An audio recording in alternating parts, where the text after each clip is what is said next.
हाय, क्या कर रही है? अरे मेरी छोड़ तेरी। अरे क्या करूंगी, वही किचन में काम कर रही हूँ। छुट्टियों में मायके नहीं आएगी क्या? मायके आना है, अभी आई नहीं हूँ। जल्दी आजा, हम सारी फ्रेंड्स इकट्ठा हो गई है यहाँ पे। अच्छा। हाँ और नहीं। क्या? तुम सारी फ्रेंड्स इकट्ठा हो गई हो? हम सब घूमने जा रहे हैं, तो चलेगी क्या? हाँ हाँ, क्यों नहीं चलूंगी, मैं भी चलूंगी तुम लोगों के साथ में। तो ठीक है, फिर जल्दी से आजा यहाँ पे। हाँ, मैं बस आज ही मम्मी जी से बात करती हूँ और आज शाम को या फिर कल सुबह आ जाती हूँ। ठीक है, ठीक है, ठीक है। अरे कंफर्म है मेरा। हाँ।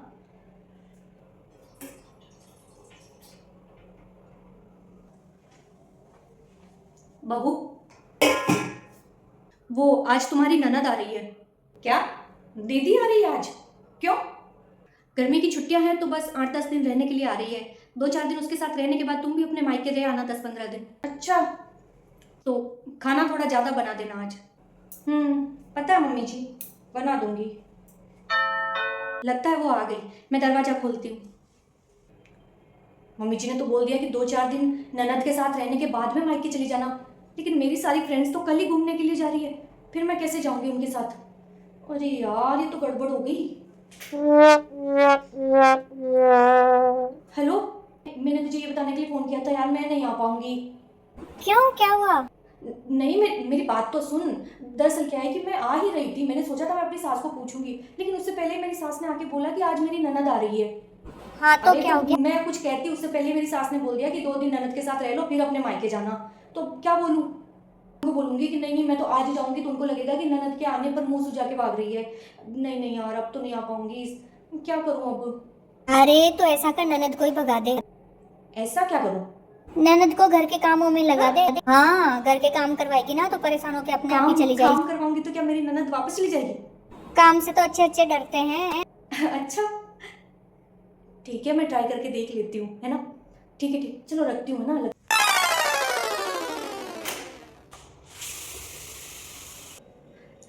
प्रणाम करूँ माँ। बस बस, आजा, चलो, आजा अंदर आजा। और नमस्ते दीदी, आ गई आप? अरे नमस्ते भाभी, कैसी हो? बस मैं तो ठीक ही हूँ दीदी। बहू, इसके लिए चाय बना दो। बेटा तुम बैठो। अरे मम्मी जी, मैं ये कह रही थी कि अब तो खाने का ही टाइम हो गया है, तो अब क्या चाय बनाऊँ? सीधा खाना ही लगा देती हूँ ना। अच्छा, ऐसा क्या? ठीक है, तो फिर खाना ही लगा दो। दीदी, मैं ये कह रही थी कि मैं सलाद काट देती हूँ, तब तक आप रोटी बना दोगे? वो आटा मैंने लगा रखा है, लेकिन क्या है कि गर्मी में खड़े खड़े मतलब पैर दुखने लग गए। मैं सलाद काट के थाली लगाती हूँ, तब तक आप रोटी बना दो ना। लेकिन बहू, ये अभी अभी आई है। मम्मी जी, अभी अभी आए तो क्या हो गया? अगर थोड़ी सी मेरी हेल्प कर देंगे तो क्या बिगड़ जाएगा? मैंने तो बस थोड़ी सी हेल्प ही मांगी है, लेकिन अगर आप नहीं चाहते कि आपकी बेटी मेरी हेल्प करे तो कोई बात नहीं, मैं तो अकेले ही कर लूंगी दीदी, मेरी तो आदत है ना। आप बैठो, मैं कर दूंगी। हाँ हाँ भाभी, आप सही कह रही हो। माँ, भाभी सच ही तो कह रही है, गर्मी देखो ना कितनी है। वो अकेली कब तक गर्मी में परेशान होगी, और मैं बना दूंगी ना, इसमें क्या हो गया है? मैं अभी 2 मिनट में रोटी बना दूंगी, तब तक वो दूसरे काम कर लेगी, साथ में खाना खा लेगी, जल्दी फ्री हो जाएंगे, है ना माँ? आप बैठो, मैं अभी 2 मिनट में आती हूँ। चलो भाभी, आती हूँ माँ। आओ ना दीदी, किचन में आ जाओ। अच्छा, ठीक है बेटा। क्या कर रही हो माँ? अरे बेटा आना, बैठ। मैं तो कब से तुझसे बात करना चाह रही हूँ, पर तू फ्री नहीं हो रही है। और बता कैसी है? माँ, मैं तो बिल्कुल ठीक हूँ, देख लो आप। घर पे सब बढ़िया है तेरे? ससुराल में भी सब बढ़िया है, सास ससुर तुम्हारे दामाद जी सब बिल्कुल एकदम अच्छे हैं। अभी क्या है कि छुट्टियों में मेरी ननद आई थी, तो मैं 10 दिन उनके साथ रह गई, फिर उन्होंने बोला कि 4-5 दिन आप भी अपने पीहर रह के आ जाओ, तो मैं यहाँ आ गई। अरे दीदी, आप बैठे ही हो ना? मैं ये कह रही थी कि आप बैठे बैठे थोड़े से कपड़े समेट देते, तब तक मैं थोड़ा सा रेस्ट कर लेती। क्या है कि मैं सुबह से उठी हूँ ना, जब से काम में लगी हुई हूँ, बिल्कुल रेस्ट नहीं किया। थोड़े कपड़े समेट दोगे आप? बहू, मैं समेट दूंगी कपड़े। मम्मी जी, अब देखो, मैं आपको तो काम बताती नहीं हूँ और आपसे मुझे काम करवाना अच्छा भी नहीं लगता, लेकिन दीदी तो मेरी हेल्प कर सकती है ना, है? तो क्या हो गया, मुझे भी थोड़ा रेस्ट मिल जाएगा, आराम मिल जाएगा। हेल्प ही तो मांग रही हूँ थोड़ी सी, है ना दीदी? ये समेट देना। हाँ हाँ, क्यों नहीं भाभी, लाओ दो, मैं समेट दूंगी। बैठी तो हूँ, माँ से बातें करते करते मैं समेट दूंगी, लाओ। ये कपड़े तो मैं ही समेट दूंगी, रख दे। तू तो थोड़ी देर आराम कर लेना। सारे कपड़े मैंने समेट दिए, यहाँ रख देती हूँ, भाभी ले जाएगी बाद में, है ना?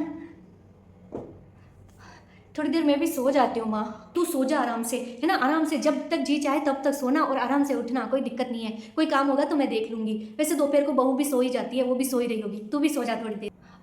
अरे दीदी, आप बैठी हो ना? मैं ये कह रही थी कि आप बैठे हो तो थोड़ा मार्केट चले जाओ ना। मार्केट? इस टाइम दोपहर में? बाजार इतनी धूप में? हाँ, वो क्या है ना कि थोड़ा राशन का सामान कुछ खत्म हो गया है, तो मैं आपको लिस्ट देती हूँ, जाकर के थोड़ा मार्केट से वो सामान ले आओ ना। बहू, राशन का सामान तुम्हारे ससुर जी ले आएंगे, बेटा ले आएगा, इसको कहाँ पर धूप में तुम बाजार भेज रही हो अभी? अब मम्मी जी वो लोग शाम को कब आएंगे, कब लाएंगे? मैं सोच रही थी दीदी बैठी तो है तो मेरी थोड़ी हेल्प हो जाती। चली तो जाऊंगी, कोई दिक्कत नहीं है, लेकिन धूप बहुत तेज है, शाम को चलते ना। ये जब से आई है तब से 2 मिनट के लिए नहीं बैठी है, कभी किचन में कर रही है, कभी घर के कर रही है, ये सब क्या हो रहा है? मम्मी जी आप तो चाहते ही नहीं हो कि दीदी मेरी हेल्प करे, तो बस यही कह रही थी कि मार्केट जाके दीदी सामान लेके आ जाते तो थोड़ा काम आसान हो जाता, लेकिन बहू मैं तुम्हारी हेल्प करने से अपनी बेटी को मना नहीं कर रही हूँ। ननद अगर भाभी की हेल्प कर रही है तो अच्छी बात है, लेकिन मैं देख रही हूँ कि ये जब से आई है तब से तुम जानबूझकर इसको कुछ ना कुछ काम में लगाए ही रख रही हो, इसको 1 मिनट भी बैठने नहीं दे रही हो। आखिर क्या चल रहा है तुम्हारे दिमाग में?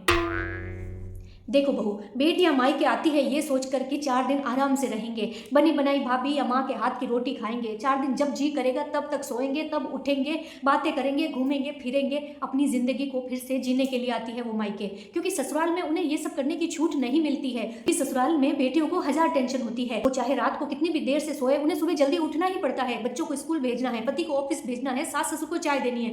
लेकिन मायके में वो क्या सोचती है कि मैं इन सब टेंशन से फ्री रहूंगी, इसीलिए तो बेटियां मायके आती है। मैं तुम्हें भी तो भेजती हूँ मायके, क्योंकि ससुराल चाहे कितना भी अच्छा क्यों ना हो, मायके जैसी आजादी ससुराल में कभी नहीं लगती है। अरे काम तो ससुराल में ही बहुत होता है बेटियों को, लेकिन मायके में तो कम से कम उन्हें 2-4 दिन के लिए तो आराम मिलना ही चाहिए ना बहू।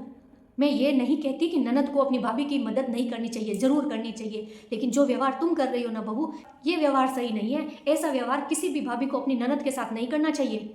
सॉरी दीदी। अरे कोई बात नहीं भाभी, मुझे तो आपकी हेल्प करना अच्छा लग रहा है, दोनों मिलकर कर लेते हैं, कोई दिक्कत नहीं है उसके अंदर, मेरी ननद भी तो मेरी हेल्प करती है। लेकिन मैं ये कह रही हूँ कि अभी धूप बहुत तेज है, शाम को अपन दोनों साथ में चलेंगे ना, चाट भी खा करके आएंगे और घूम के भी आ जाएंगे। ठीक है, शाम को साथ में चलेंगे। हाँ यही सही है, दोनों मिल कर के कर लो, शाम को दोनों साथ बाजार जाना, घूम फिर आना, कुछ खा पी आना और सामान भी ले आना।